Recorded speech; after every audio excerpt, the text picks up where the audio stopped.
Urea की कालाबाजारी में लिप्त बड़े सिंडिकेट के खिलाफ कार्रवाई। हापुड़ डीएम अभिषेक पांडे ने आज कैंप कार्यालय पर प्रेस वार्ता का आयोजन करते हुए बताया कि जनपद में फर्टिलाइजर की किसी भी तरह की कोई कमी नहीं है। जनपद में 1 माह का स्टॉक उपलब्ध है। सभी सहकारी समितियों पर भरपूर खाद उपलब्ध है। जनपद के किसान किसी भी तरह की भ्रामक बातों में न आए। वहीं फर्टिलाइजर की कालाबाजारी करने वालों के लिए डीएम अभिषेक पांडे ने कहा कि कालाबाजारी करने वालों के खिलाफ मुकदमे दर्ज कर उचित कार्रवाई की जा रही है और ये उनके अंत की शुरुआत है। जनपद में किसी भी तरह की कालाबाजारी को नहीं होने दिया जाएगा। डीएम अभिषेक पांडे ने कहा, यदि किसानों को लगता है कि उन्हें किसी दुकान से नकली खाद व बीज दिया जा रहा है तो वे इसकी शिकायत करें। इसके लिए वो दुकानदार व कंपनी से जवाब दे तय की जाएगी। हापुड़ से पंकज सागर की रिपोर्ट। आज जनपद के समस्त मीडिया बंधु से वार्ता करने का उद्देश्य ये था कि एक तो जनपद में जो फर्टिलाइजर की स्थिति है उसके बारे में आप सबको अवगत कराया जा सके, जिससे कि आपके माध्यम से कृषकों तक ये सूचना जाए कि जनपद में आज की डेट में लगभग 4160 एमटी यूरिया और 3004 एमटी डीएपी उपलब्ध है। जनपद के हिसाब से लगभग 1 महीने का स्टॉक हम लोग के पास है। सभी सहकारी समितियों में सरकारी रैक से और प्राइवेट रैक से निश्चित कोटा जो शासन द्वारा सुनिश्चित किया गया है उसके हिसाब से यूरिया पहुंचाई जा रही है। तो सबसे पहले तो कृषकों को यह संदेश देना था कि सभी सहकारी समितियों में यूरिया की उपलब्धता सुनिश्चित की जा रही है और पर्याप्त मात्रा में खाद उपलब्ध है।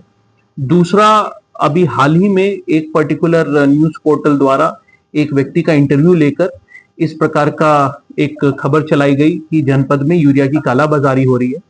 उस बारे में आपको बताना था कि जिस व्यक्ति का इंटरव्यू लिया गया है वो उनके खिलाफ अभी हाल ही में बहुत प्रभावी कार्रवाई करते हुए यूरिया के डाइवर्जन के संबंध में एफआईआर दर्ज की गई है एसेंशियल कमोडिटीज एक्ट में।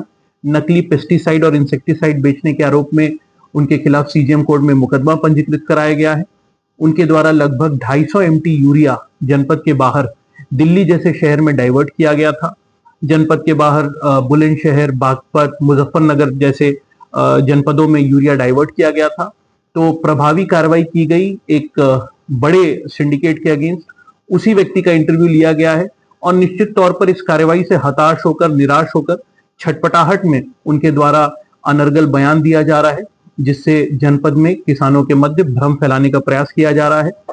तमाम कृषक दिवस जो इस कार्रवाई के बाद हुए हैं, सभी में व्यक्तिगत तौर पे और किसान संगठनों ने भी प्रशासन द्वारा इस सिंडिकेट के खिलाफ जो कार्रवाई की गई है उसकी खुले कंठ से, मुक्त कंठ से प्रशंसा की गई है। और मैं आपके माध्यम से जनपद के समस्त कृषकों को यह आश्वस्त करना चाहूंगा कि इस प्रकार से यूरिया की कालाबाजारी करने वालों के खिलाफ प्रशासन का अभियान लगातार जारी रहेगा। हम ये सुनिश्चित करेंगे कि किसी भी दशा में जनपद के किसान के लिए आवंटित यूरिया का एक दाना भी किसी इंडस्ट्री में डाइवर्ट ना हो, जनपद के बाहर ना हो।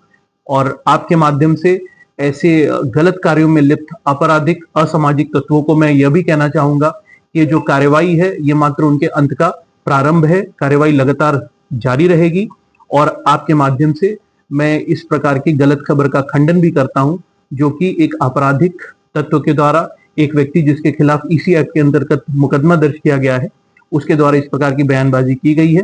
इस खबर का मैं खंडन भी करता हूं। एक आखिरी अपील आपके माध्यम से मैं यह भी करना चाहूंगा कि जनपद में यदि किसी भी किसान के द्वारा ब्रांडेड इंसेक्टिसाइड और पेस्टिसाइड खरीदा गया, महंगे दामों पर खरीदा गया और उसके बाद खेत पर उपज जो है वो अच्छी नहीं हुई है और उनको अगर इस बात का संदेह है कि जो पेस्टिसाइड या कीटनाशक वो अपने खेत में उपयोग किए वो नकली है, तो तत्काल हमें अवगत कराएं।